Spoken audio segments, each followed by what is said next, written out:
오늘은 우리가 여호수아의 말씀을 생각하려고 합니다.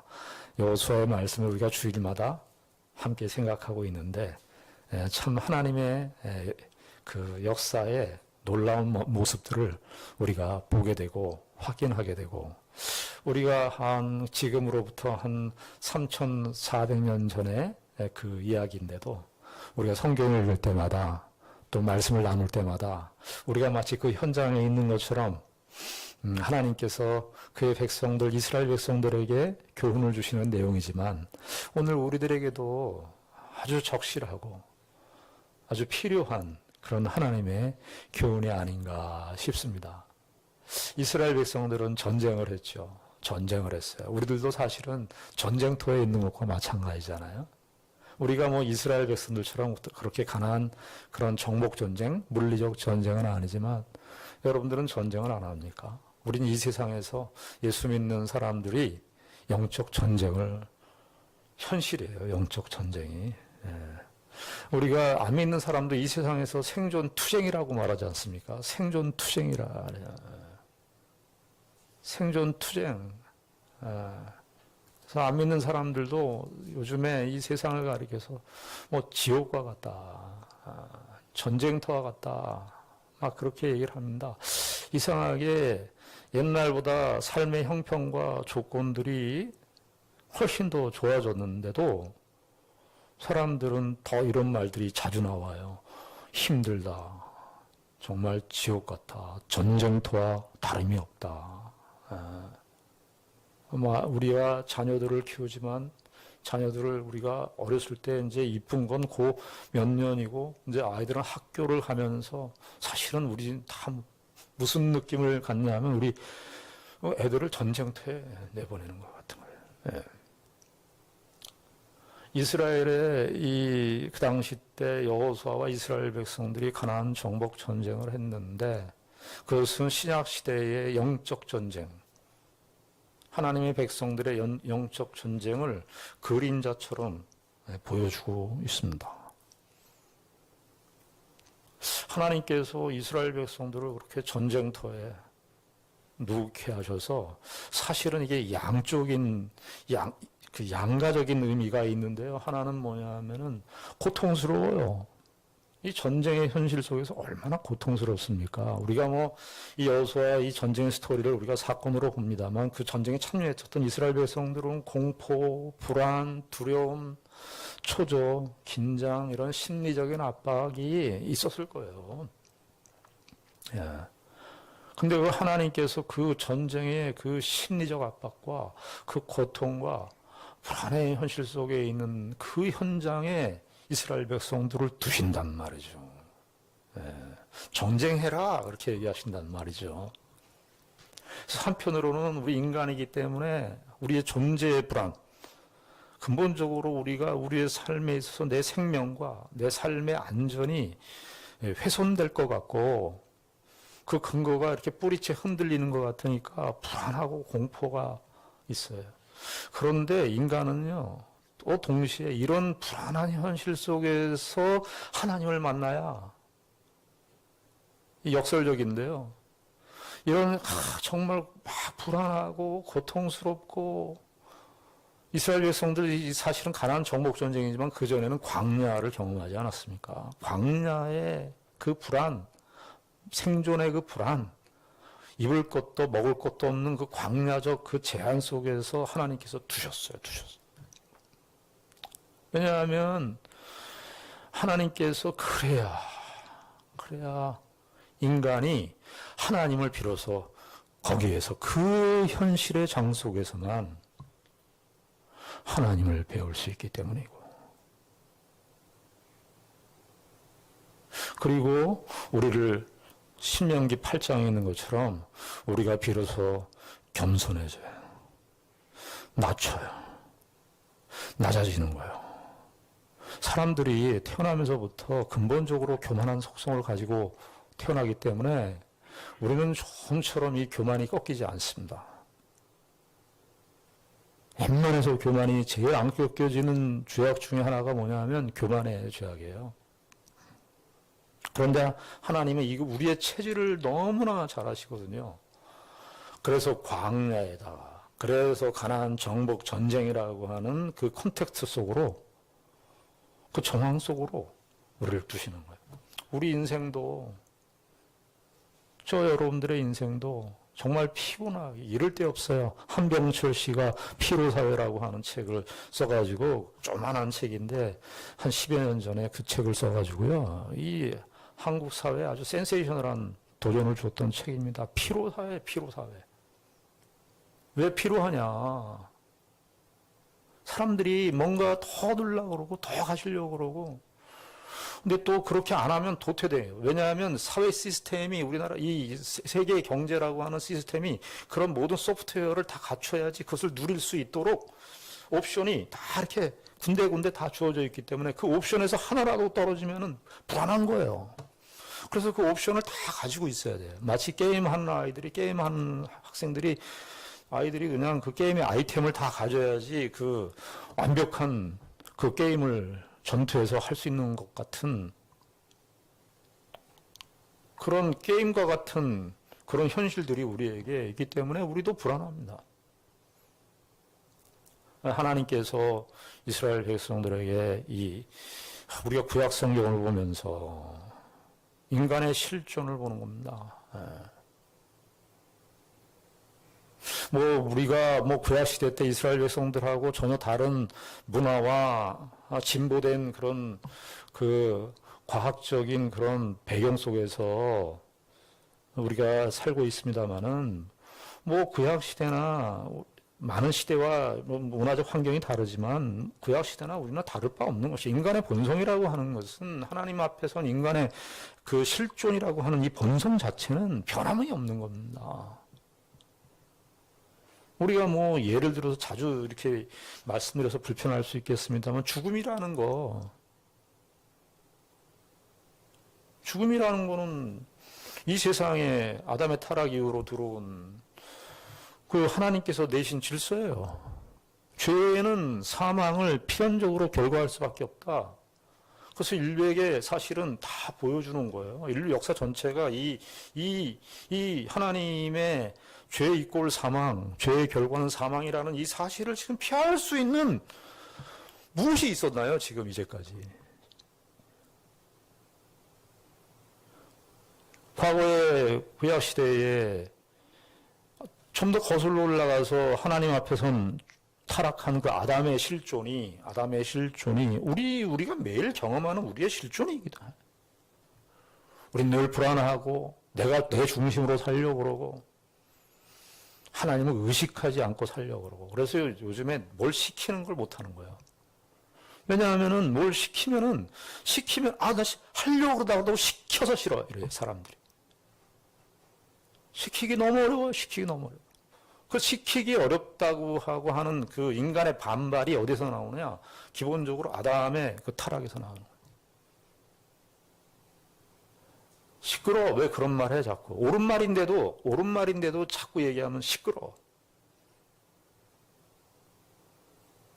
요즘에 부모님들이 자식 교육 시킬 때, 그래서 옛날처럼 강제도 하고, 그렇게, 요즘에 그런 부모는 이제 시대에 뒤떨어진 부모가 되었습니다. 우리가 여호수아의 말씀을 보면서 이스라엘 백성들 그렇게 전쟁터의 현장 속에서 하나님이 두셨어요. 이스라엘 백성은 여기서 많은 교훈을 받습니다. 오늘 21장을 읽었는데 21장은 하나의 이야기를 레위 지파가 땅 분배가 아니고 성읍을 분배받는 그 과정을 기록하고 있습니다. 21장은. 그런데 여러분, 이스라엘 지금 14장부터 19장까지가 이스라엘 12지파의 땅 분배가 다 끝났어요. 그런데 우리가 성경을 이제 이스라엘의 역사를 잘 아는 1차 독자들, 이 여호수아서를 1차적으로 읽는 독자들이 있어요. 아마 그 당시 때 여호수아를 읽는 이스라엘 백성들이겠죠. 구약 시대의 이스라엘 백성들이 이 성경을 보면서, 우리는 그냥 아무 생각 없이 읽지만 그 이스라엘 사람들은 읽을 때, 이스라엘 사람들은 12지파에 대한 이 생각이 이렇게 딱 프레임이 짜여져 있거든요. 12지파 하면은 누구 이렇게 딱 이렇게 외울 정도로 돼 있어요. 왜냐하면은 창세기 46장에 이스라엘 백성들 12지파가 야곱의 아들들로 이렇게 12지파가 형성이 돼요. 이스라엘의 민족이라고 하는 기원을 찾으려고 할 때에 12이라고 하는 기원인데 그 12이 야곱이 4명의 부인을 둬서 12명의 아들이 나오는데 그 12명의 지파, 12명의 아들이 그 12명의 지파가 되는 거예요. 그런데 그 이스라엘 백성들이 1차 독자인 이스라엘 백성들이 여호수아서를 읽어가면서 계속해서 묻는 거예요. 무슨 질문이 생길까요? 이스라엘 12지파 지금 땅 분배 19장이 다 끝났는데 레위 지파는 어떻게 되나? 이스라엘의 12지파 중에 레위 지파가 있는데 그 레위는 야곱의 아들들 중에 그 루벤이 장자고 시므온이 둘째고 그 다음에 레위가 셋째입니다. 셋째. 우리가 유다 지파 얘기하면 유다 지파는 넷째예요. 요셉 지파는 저 끝이고. 근데 다 얘기를 했는데 레위 지파는 과연 어떻게 되는가? 레위 지파. 그래서 레위 지파가 궁금한 거예요. 레위 지파에게 이 분배가 끝이 나야 끝이 나는 거예요. 하나님의 역사. 그래서 21장에 레위 지파는 우리가 지나왔습니다만 성경에서 지금 13장부터 땅 분배를 이야기하면서 중간중간 이런 얘기를 해서 레위 지파는 분깃이 없다. 레위 지파는 분깃이 없고 레위 지파는 하나님만이 기업이다. 레위 지파는 하나님의 화제물이 기업이다. 레위 지파에게는 땅을 주지 않는다. 이것은 신명기에도 기록되어 있고요. 민수기에도 기록되어 있어요. 그런데 땅을 주지는 않지만 민수기 35장에 의하면 40여 년 전에 하나님께서 모세를 통하여 이 레위 지파는 아주 독특한 지파인데 이스라엘의 행진을 할 때 이스라엘이 광야에서 행진을 하고 그 전쟁을 할 때 우리는 전쟁의 스토리만 보죠. 이스라엘이 전쟁할 때 그 이스라엘이 움직이고 이스라엘이 언제 일어서고 언제 전쟁하고 언제 앞으로 나아가고 언제 멈추고 하는 그 사인을 무엇을 통해서 봤냐면 이스라엘의 성막이에요. 성막. 출애굽기 25장 이하의 이스라엘의 성막을 짓잖아요. 그 성막을 중심으로 해서 이스라엘 백성들이 움직여요. 이스라엘 백성들이 마음대로 행진하면 안 돼요. 성막이 움직여야 돼요. 그래서 성막은 이스라엘의 회막은 이스라엘 진이 이렇게 사방에 있으면은 성막이 이스라엘 진 한 가운데 있어요. 왜냐하면 가운데 있다는 것은 모든 지파 사람들이 다 볼 수 있도록. 그래서 이스라엘 백성들 모두가 다, 저 성막이 어떻게 움직이지? 성막이 일어섰네. 우리도 일어서야지. 성막이 앞으로 가네. 그럼 우리도 가야지. 성막은 뭡니까? 성막은 하나님의 임재의 현존의 상징이에요. 하나님께서 그들 가운데 통치하시고 그들과 함께 하신다는 것을 가장 진하게 보여주는 그것이 바로 성막이에요. 그러니까 이스라엘 백성들은 성막이 움직이면 누가 움직인다고 생각하는 거예요? 하나님이 움직이신다. 성막이 만약에 앞서가면 이스라엘 백성들은 어떻게 생각하는 거예요? 하나님이 앞서가신다. 성막이 가다가 멈추면 하나님이 여기서 멈추라고 하시는 거구나.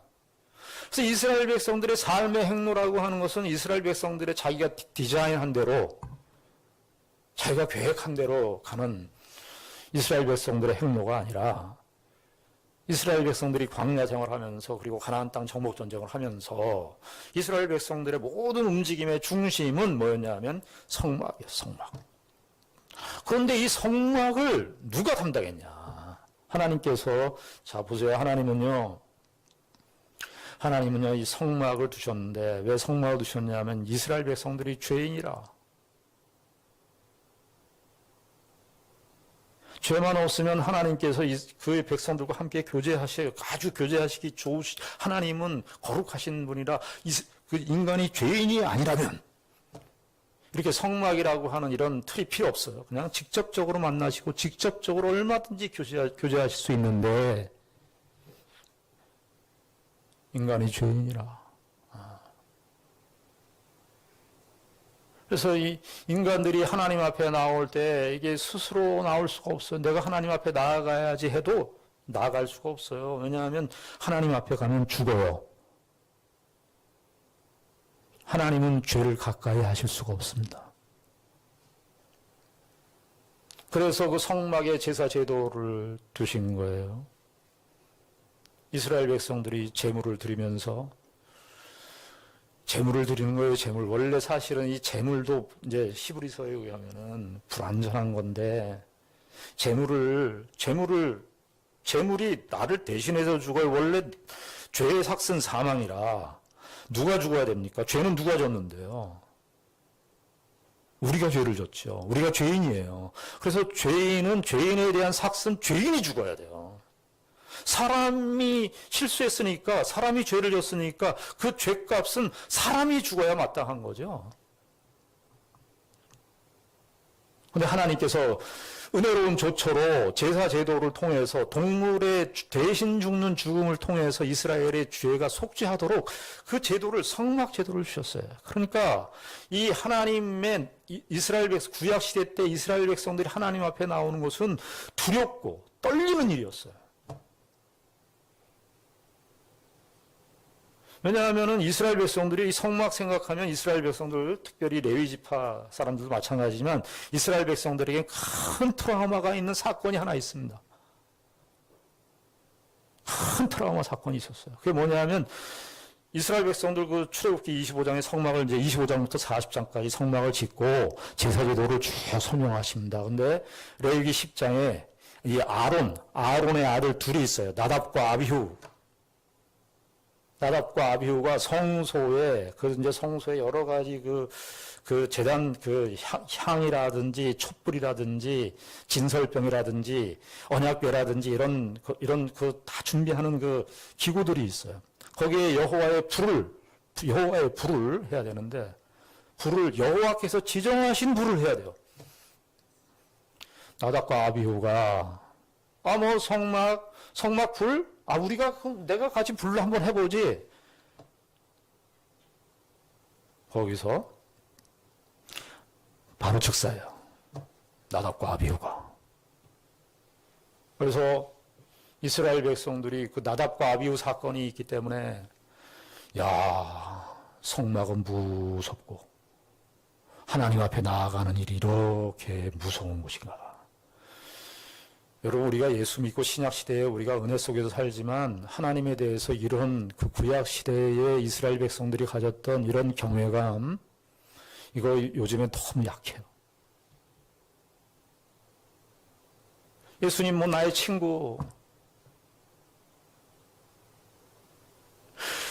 이스라엘 백성들은 그래서 이 성막을 생각할 때에 하나의 큰 사건을, 큰 트라우마 사건이 있는 거예요. 나답과 아비후가 성막에서 죽었다. 하나님께서 원하시지 않는, 하나님께서 지정하시지 않는 불로 제사를 드렸다. 거기서 즉사를, 제단에서 죽었다. 그리고 그거를 나답과 아비후 사건을 통해서 이스라엘 백성들에게 하나님께서 성막에 나아갈 때 얼마나 큰 두려움이 있는가 하는 사실을 알려주는 것과 동시에 대제사장이 1년에 한 번 속죄일에 들어갑니다. 대제사장이 1년에 한 번 욤키푸르라고 하는데, 욤키푸르, 지금도 유대교는 이 욤키푸르 행사를 합니다. 이 대속죄일, 1년에 한 번 속죄일인데 그때 대제사장이요 2번 제사를 합니다. 2번 대속죄일 날 2번 제사를 해요. 하나는 자기를 위해서 속죄. 왜냐하면 대제사장이 죄인이에요.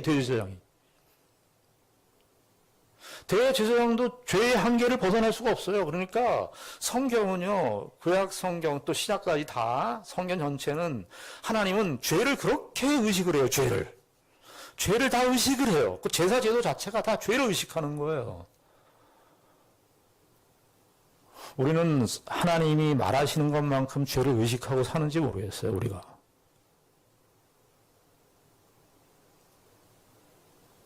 사람들이 죄는 인간의 결핍이다, 철학자들이 실수다, 부지 중에 오류에서 비롯된 것이다. 요즘 들어서는 죄에 대한 설교도 하지 말라고 그래요, 아예. 죄 자꾸 얘기하지 말라 그러고, 죄인이라고 자꾸 얘기하지 말라 그러고. 그러면요, 성경을 설교할 수가 없어요. 왜냐? 성경 전체는 다 이 죄를 의식하는 거예요, 죄를. 하나님은 죄를 아주 신성하게 다루시는 거예요. 하나님이 성경에서 말하는 식만큼 우리가 죄를 그렇게 의식하는 거예요. 아, 예수 그리스도께서 이 땅에 오셔서 죽으셨다는데 우리가 그 사건 하나만을 놓고 보시자고요. 예수 그리스도께서 왜 죽었어요? 왜? 예수 그리스도께서 이 이제 속죄 제사의 정말 궁극적인 완성자가 되시는 예수 그리스도께서 왜 죽으셨어요? 왜 오시고 왜 죽으셨어요? 죄 때문에 그렇습니다.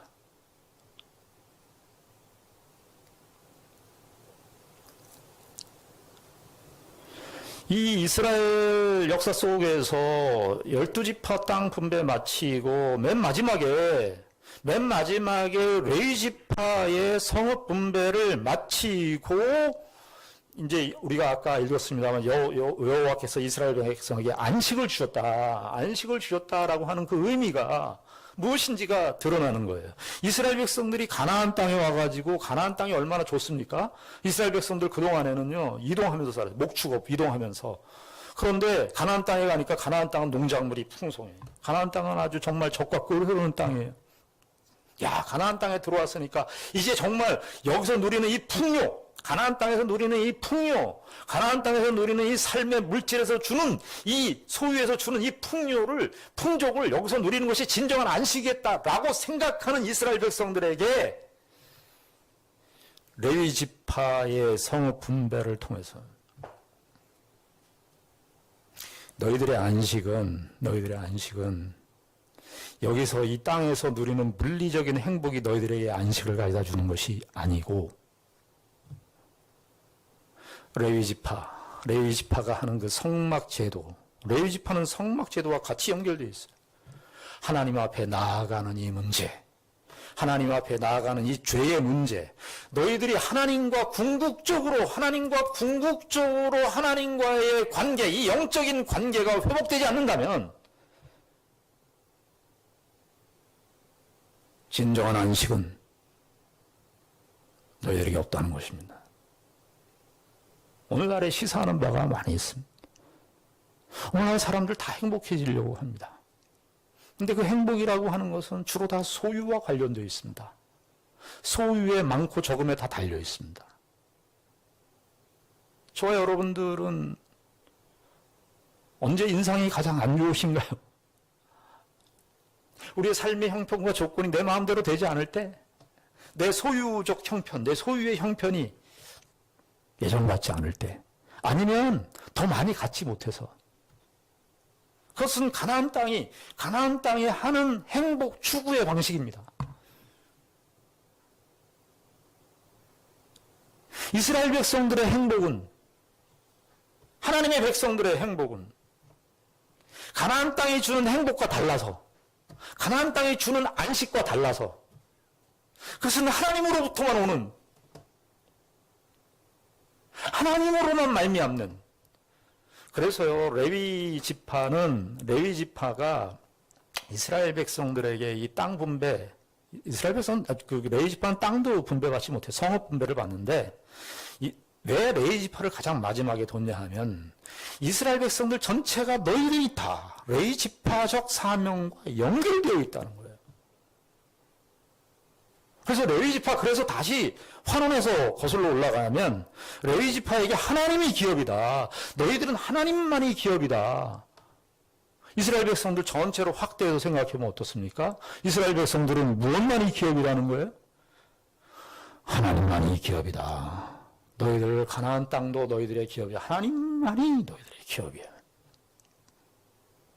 그리고 레위 지파를 하나님께서 어떻게 하십니까? 참 특이하죠. 이스라엘 12지파는 다 땅 분배, 유다지파는 유다지파의 경계, 유다지파는 유다지파끼리 살게 했고, 시몬지파는 시몬지파끼리 살게 했고, 요셉지파는 요셉지파, 므낫세지파는 므낫세, 요셉지파 안에 이제 므낫세지파, 에브라임지파 다 들어가 있는데요. 므낫세지파는 므낫세지파의 경계로, 요셉지파는 요셉지파, 에브라임지파는 에브라임지파의 경계로 다 경계를 다 나눠서 땅을 분배했어요. 그런데 이 레위지파는 어떻게 하냐 하면 성읍을 주는데 48성읍을 줘요. 48성읍에 6성읍은 도피성입니다. 도피성 우리가 지난주에 확인했어요. 그 6성읍은 이 레위지파에 속한 성읍입니다. 그러니까 정확히 다 아는 48성읍. 그러니까 이 48성읍인데 이 48성읍을 다 흩어져서 줘요. 레위지파는 뭉쳐서 살지 않겠어요. 다른 지파들은 다 뭉쳐 사는데 레위지파만큼은 다 흩어져 살게 했어요. 각 지파에. 그래서 각 지파에 보통은 4개씩, 4성읍씩 줬어요. 그게 이제 기준인데 차이가 있는 것은 유다지파와 시몬지파에게는 9성읍을 줬어요. 원래 4씩이면 유다지파, 시몬지파면 어떻게 됩니까? 8성읍이 돼야 되잖아요. 그런데 유다지파는 유다지파와 시몬지파를 9성읍을 줬고 그 다음에 납달리지파 있어요. 이제 유다 북쪽에 있는데 납달리지파는 3성읍을 줬습니다. 납달리지파가 아마 땅 그 분배 받은 것이 좀 적었는지 그래서 납달리 지파는 3성읍을 받아요. 그리고는 다 4성읍이에요. 그래서 48성읍이에요. 그런데 레위 지파는 어떻게 했습니까? 다 흩어져 살게 했어요. 그것은요, 이스라엘 백성들에게 교훈하는 겁니다. 하나님의 백성들, 너희들은 각 지역에 다 흩어져서 너희들 그러니까 레위 지파가 각 지역에 다 흩어졌으니까 사실은 다 이스라엘 백성들이 뭐라는 거예요. 너희들 유다지파는 유다지파끼리만 모여서 살고, 네? 시몬 지파는 시몬 지파끼리 모여서 살고, 네? 이사갈 지파는 이사갈 지파끼리만 너희들 살고, 요단 동편에 있는 므낫세 반지파, 갓 지파, 루벤 지파 너희들끼리 살고. 그게 아니라. 이스라엘 전체는 다 레위 지파적 사명을 다 부여받았는데 이렇게 다 흩어져서 너희들 다 하나님의 백성이야. 레위 지파를 바라보면서 레위 지파를 이스라엘 12지파에 다 흩어지게 줬으니까 이스라엘 전체가 다 우린 다 하나님의 백성이구나. 사람들이 자석 같아요. 자기하고 이렇게 가깝고 밀접하고 이렇게 자꾸 더, 물론 그것도 중요해요. 근데 이게 너무 우리에게 익숙해 있어요. 그래서 좀 불편한 거 못 견디고요. 좀 나하고 생각이 안 맞는 거 못 견디고. 다시는 안 만나려고 그러고. 이게 현대사회에 들어올수록 더 심각해지고 지금 한 성경의 정신과 너무나 반대되게 흘러가고 있는 것을 봅니다. 그 반대되는 흐름을 우리가 차단해야 하는 사람들이 누구냐? 교회예요. 우리 교회 이스라엘이 우리가 이스라엘이거든요. 레위 지파에게 그 사명을 준 거예요. 여러분 이제 레위 지파는 어떤 면에서 참 이게 하나님의 메시지가 있는 것이 실로에 이제 이스라엘 백성들이 광야도 이동했고 가나안 정복 점령도 성막이 이동 시기였는데 18장에서 실로에서 드디어 중앙 성소를 만들어 놓고 거기에 이제 고정적으로 예루살렘 성전이 지어지기 전까지 한 400년 정도를 실로 성소의 중심에다 놓고 이스라엘 백성들 다 거기 모여서 제사 드리고 속죄 드리도록 하셨습니다. 그러니까 우리가 상식적으로 생각할 때 레위 지파는 성막과 관계된 일을 해야 되니까 그 실로는 어느 지파에 속했냐 하면 에브라임 지파에 속해 있습니다. 이스라엘 중앙에 속해 있기 때문에 이 에브라임 지파 쪽에 레위 지파가 몰려 살도록 해야 되는 것이 상식적이고 그게 맞아 보여요. 근데 하나님께서 어떻게 했냐? 다 흩어놓으셨어요. 그 이야기는 중앙성소만 너희들이 하나님께 예배하는 장소가 아니라 너희들이 드리는 레위 지파가 있는 그 모든 곳이 하나님의 성소라는 거예요. 우리 한국 초대교회 80년대, 90년대까지 오면서 제일 많이 틀렸던 부분이 뭐냐면 성속을 구분하는 거였습니다. 교회와 교회 바깥을 구분하는 것이었어요. 교회는 거룩한 것이고 교회 바깥은 거룩하지 않은 것. 그래서 교회 안에서는 거룩한 말하고 신자답고 아주 겸손한 말을 쓰고 그러다가 나가서는 완전히 다른 사람이 되는 거예요. 그래서 세상에서, 그래서 그 신자의 실력은 사실은 교회에서는 파악이 안 됩니다. 여러분들이 아파트 생활하면 아파트 생활하는 그 주민들과 어떤 관계를 맺나? 여러분들이 저와 여러분들이 사는 그 흩어져 사는 그 사회에서 어떻게 평가받고 있는가? 그거 하나님이 보신다고요.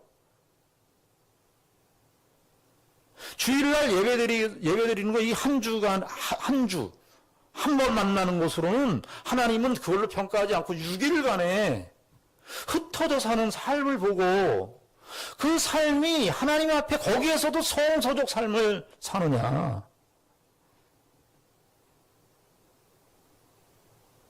그것을 보고 평가한다고요. 부부 생활을 어떻게 하느냐? 가정 생활을 어떻게 하느냐? 사회 생활을 어떻게 하느냐? 인간관계를 도대체 어떻게 하고 사느냐? 레위 지파를 성소에다가 두면 될 걸 다 흩어지게 했다고요. 레위 지파가 있는 것이 성소라고요. 실로만 성소가 아니라 교회당만 성소가 아니라 예배당만 예배드리는 곳이 아니라 우리의 삶 전체가 예배라고. 로마서 12장에서 그 얘기 하지 않습니까? 하나님이 기뻐하시는 너희 몸이 그 말이 의미가 있는 거예요. 너희 몸이 있는 곳이 다 예배라는 곳이에요. 몸이 어디 있어요? 몸이 존재하는 곳이잖아요. 내가 있는 곳이잖아요.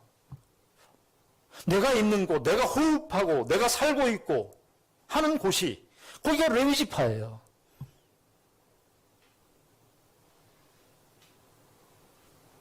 왜 레위 지파를 가장 마지막에 두었는가? 이스라엘 백성들로 하여금 너희들 모두가 다 사실은 레위 지파적 사명을 띠고 있다. 레위 지파는 무슨 지파입니까? 제사장 지파입니다. 레위 자손 중에 그핫 자손이 레위의 그핫인데 그핫이 이제 아론 계열의 대제사장과 그핫 자손, 그러니까 그핫 자손을 통해서 아론 계열이 나오는데 하나님께서 요 아론 계열로만 제사장이 가문이 이어지도록 했어요. 레위 지파 중에서도. 그리고 다른 레위 지파는 성막의 기구들을 돌보기로 했어요. 그래서 대제사장과 이 아론 계열에 있는 제사장들만 성소 안에 관계된 일들을 하게 했어요. 근데 만약에 다른 레위 지파 사람들이 성소가 어떻게 됐나 이렇게 구경하다가 그럼 죽어요. 민수기에 나옵니다.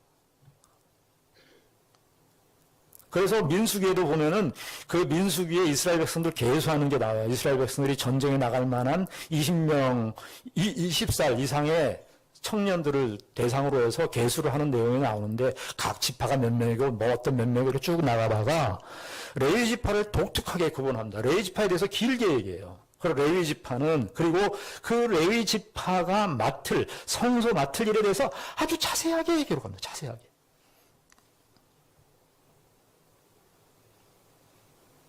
하나님 앞에 나아가는 이 문제.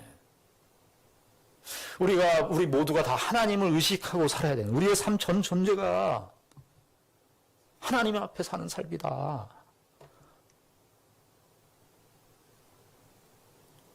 하나님의 뜻을 이루어가면서 사는 삶이다. 이 사실을 우리에게 알려주시는 거예요. 그래서 레위 지파에 관한 이야기를 레위 지파 성읍 분배에 관한 그 48성읍을 분배하는 내용을 다 기록하고 난 다음에 43절부터 45절까지 어떤 면에서 여호수아의 결론부에 해당하는 내용입니다. 왜냐하면 22장서부터 24장까지는 어떤 교훈이에요.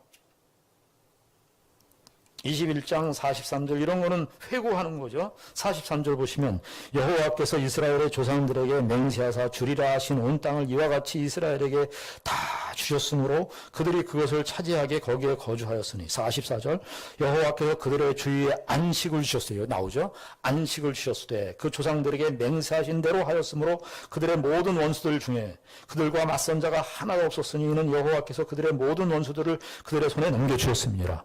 사실은 이게 그냥 이 표현을 안 해도 되는데 여호수아를 기록한 성경 기록자는 이스라엘 백성들 이쯤에서 이제 가나안 정복이 완성된 이 시점에서 과거를 회상하는데 과거를 그냥 과거에 무슨 일 했고 과거에 어떤 일 그때 슬펐고 그때 뭐 기뻤고 이런 관점이 아니라 신학적인 관점을 얘기해 주는 거예요.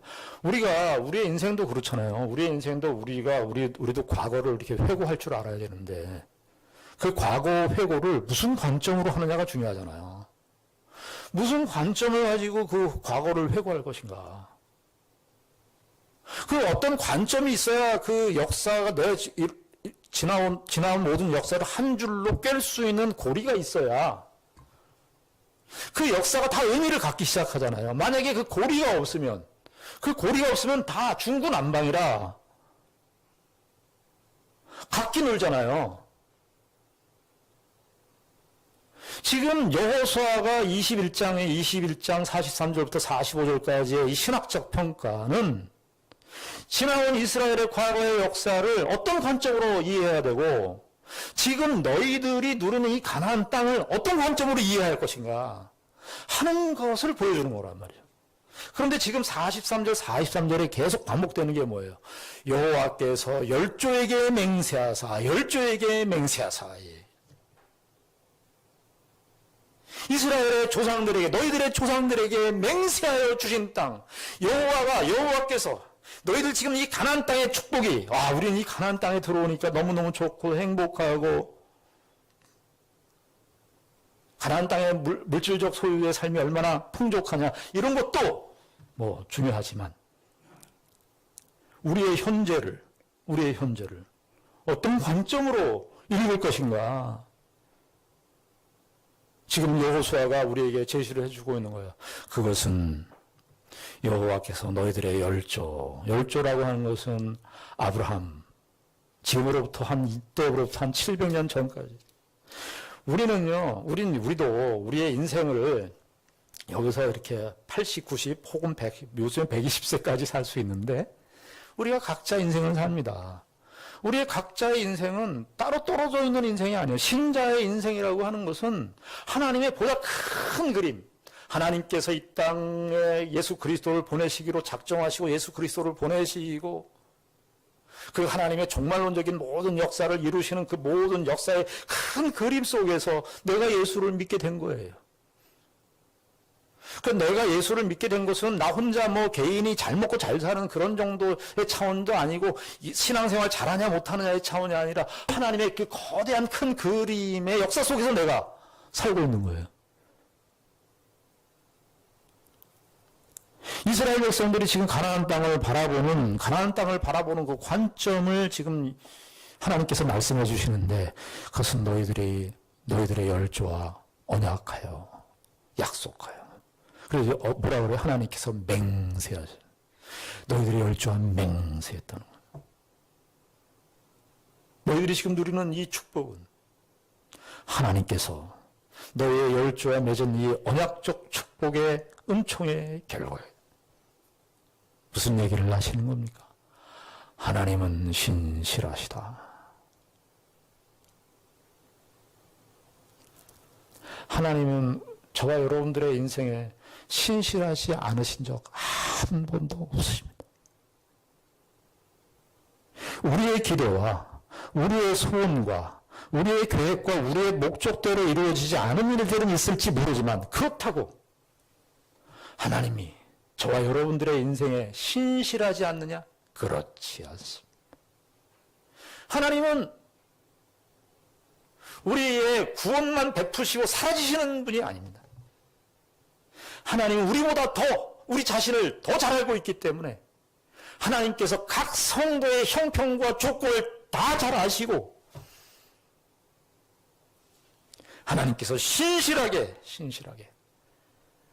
우리의 인생과 우리의 삶을 하나님이 기뻐하시고 하나님의 영광스러운 존재로 우리를 향한 하나님의 손길은 멈추지 않을 것입니다. 여호와께서 이 44절 45절은 하나님께서 역사선상 속에서 하나님께서 어떻게 역사를 이루셨는가를 보여주는 표현이라면 45절은 그 배후에 하나님께서 보이는 나타나는 역사, 그러니까 가나안 정복의 역사, 그리고 선조와 맺었던 그 아브라함과 맺었던 그 역사의 실현의 성취, 그 44절 45절은 그것을 43절 44절은 그것을 말씀하고 있다면 45절은 그 하나님, 그 나타나는 그 역사를 신실하게 행하시는 그 하나님의 속성이 어떤 속성이냐, 하나님 그분이 어떤 분이시냐. 45절에 이렇게 말하죠. 여호와께서 이스라엘 족속에게 말씀하신 선한 말씀이 하나도 남음이 없이 다 응하였더라. 하나님은 하나님의 말씀이 그 선한 말씀이, 여기 선한 말씀도 되고요, 선한 역사도 됩니다. 그 선한 역사, 말씀, 하나님에게는 말씀과 사건, 말씀과 역사가 분리되지 않습니다. 태초에 말씀이 계시니라 하나님께서 빛이 있으라 그러면 빛이 있으라 하는 그 말씀은 빛으로 나타난 거예요. 궁창이 있으라 말하는 순간, 우리는 시점으로 말하는 순간과 그것이 실제적으로 이루어지는 궁창이 있는 그 사건이 시간적 간격이 있을지 모르지만 하나님의 세계 속에서는 시간적 간격이 없습니다. 하나님은 말씀은 곧 사건이고 사건은 곧 말씀이에요. 이스라엘의 운명이, 이스라엘 전체 성경에 나타나는 창세기에서부터 표면적으로 나타나는 아담의 타락부터 시작되는 그런 모든 요한계시록까지 거룩한 성 새 예루살렘이 우리 가운데 임하는 종말론적인 모든 나타나는 역사까지는 다 무엇이 중심이냐? 하나님의 말씀이 다 이루어진다. 하나님 말씀이 다 하나도 땅에 떨어지지 않는다. 땅에 떨어지지 않고 선한 말씀이 하나도 남음이 없다 그러는데 이 남음이 없다, 땅에 떨어지지 않는다 그랬다. 떨어지지 않고 다 응한다. 성경의 창세기서부터 요한계시록까지 가장 심장과 같은 말씀이 뭐냐? 저는 이 45절이라고 생각합니다. 이스라엘의 표면적인 모든 역사, 구약의 역사, 신약의 역사, 이 모든 역사의 가장 중심적인 심장과 같은 말씀, 하나님의 말씀은 응한다, 이런 거예요. 응한다. 하나도 땅에 떨어지지 남음이 없는 하나님의 말씀의 성취입니다. 우리 사실은 이 세상의 역사는요, 예수님께서 하신 말씀의 주석이에요. 예수님께서 종말론 강화하셨잖아요. 처처의 기근과 전쟁과 전염병이 끊이지 않을 것이라고. 여러분, 이 세상에 전쟁의 역사가 어디 있겠나요? 여러분 아마 눈을 뜨고 씻어서 여러분이 천년 만년을 살아도 이 세상 나라들이 자기가 갖고 있는 무기를 다 가지고 태평양 바다에 버리는 일 없을 겁니다. 예수님께서 말씀하신 게 틀렸나요? 처처의 기근과 전쟁이 있을 것이라는 말씀 틀렸나요? 이 세상의 역사는 하나님의 말씀에 하나도 벗어나지 못해요. 하나님의 말씀이 응하는 것입니다. 요한계시록 21장의 거룩한 성 새 예루살렘 성이 우리에게 내려오는 그날까지 하나님의 말씀은 신실하게 그 뜻을 성취하고 드러내시고 완전하게 이루실 것입니다. 우린 이 사실을 믿는 사람들. 그러니 우리가 이 세상에서 당하는 이런저런 일들을 겪지만 그 하나님의 크심과 하나님의 놀라우심과 하나님의 하나님 되심을 생각한다면 우린 이런 정도는 아무것도 아닌 것이죠. 하나님께서 저와 여러분들의 인생에 찾아오시고 은혜를 베푸시고 그 예수 그리스도를 우리에게 주시고 그 예수 그리스도를 우리에게 보내시는 그 사랑으로 우리와 함께 하시는 하나님이시라면 우리가 무엇이 두렵고 무엇이 겁나겠습니까? 이 믿음으로 승리하시는 저와 여러분들이 되기를 바랍니다. 기도하겠습니다. 하나님 아버지의 은혜를 감사합니다. 우리가 다 레이지파적 사명을 갖고 있습니다. 하나님 나라의 백성으로 이 땅에 살게 하여 주시옵소서. 하나님께서 신실하게 약속을 지키실 뿐만 아니라 그 약속을 지키시는 분은 하나님의 그 영원하신 말씀이 완전히 성취되는 그 역사 속에서 살고 있음을 기억하고 그것을 믿는 믿음으로 우리의 인생길을 걷게 하여 주시옵소서. 예수님 이름으로 기도드리옵나이다. 아멘.